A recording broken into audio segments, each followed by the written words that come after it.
Hi, thanks for coming out. My name is Mauve, my pronouns are they, it, and today I'm going to be talking about my vision for holistic local first software. This is going to be a high level talk, and we won't be getting too much into the technical details. However, if you see something you don't understand, try searching it up or messaging me about it after the talk. So, what does holistic local first software even mean?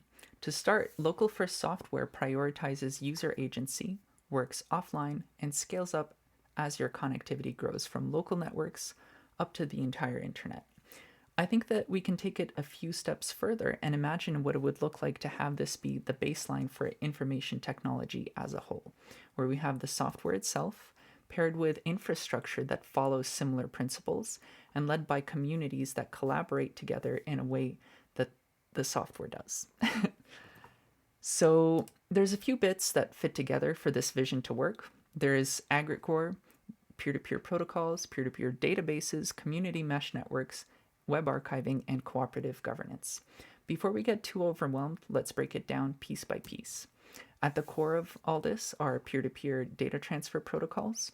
Think of these as alternatives to the HTTP-based web that we see in our browsers and cloud services now. Instead of needing to send all your data to a third party or run a server yourself in the cloud, you can keep it on your device and connect directly to others and give them a copy. One of the ways that you can get started messing with these protocols is the new Distributed Press API, which makes it easy to publish static assets across several protocols at once. You can read up on how these protocols work and what the trade-offs are between them on the Haifa Co-op Dripline blog. The next important bit for me is how to expose these protocols to people in a way where they can build local first apps without too much extra setup. This is where aggregore comes in. It combines peer-to-peer protocols natively the way other browsers support HTTP and enables people to use basic HTML, CSS, and JavaScript to load and publish peer-to-peer content without needing to install extra build tools or worry about cross-platform app distribution. This is how you can load any content on peer-to-peer networks and load local first web apps to dynamically interact with and create new data. I think of this as the user-facing portion of the stack, which average people are likely to tinker with. So there's a bunch of ways to do local first apps, but I'd like to focus on the web apps that you can make with aggregore.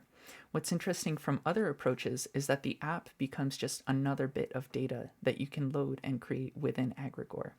You can author your app with just the bits of the UI you need, and know that you can load it on Mac, Windows, Linux, and Android without needing to rewrite your code from scratch.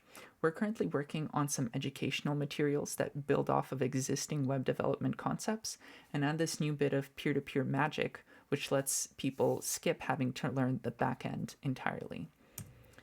So peer-to-peer and aggregore on their own aren't enough to make these apps viable.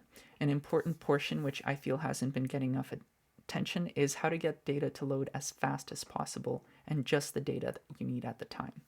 Right now, a lot of apps rely on fully synchronizing all your data before it can be usable, but with new data structures, we can have your peer-to-peer data contain database indexes so that you can load just the bits necessary for your current view and skip loading all the rest. This is what the new IPLD Polytree spec is used for, and we're actively working to make these APIs easier to use for different data use cases.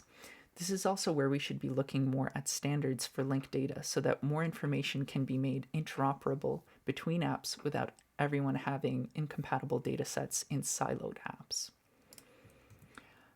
One of the things that gets in the way of fully local first setups as well is that a lot of folks are stuck relying on centralized infrastructure set up by for-profit internet service provider.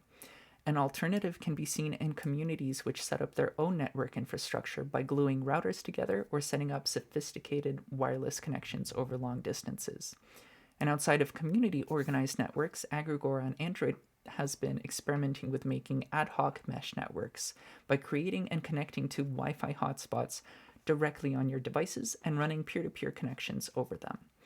What's interesting is that with peer-to-peer protocols, we can start taking more advantage of the network topology, and so that we can prioritize loading data from devices nearby and caching data within the network itself to speed up subsequent loads. For example, if you and I are beside each other, we should be able to share videos right between our devices instead of needing to reach out to a cloud server somewhere in the US.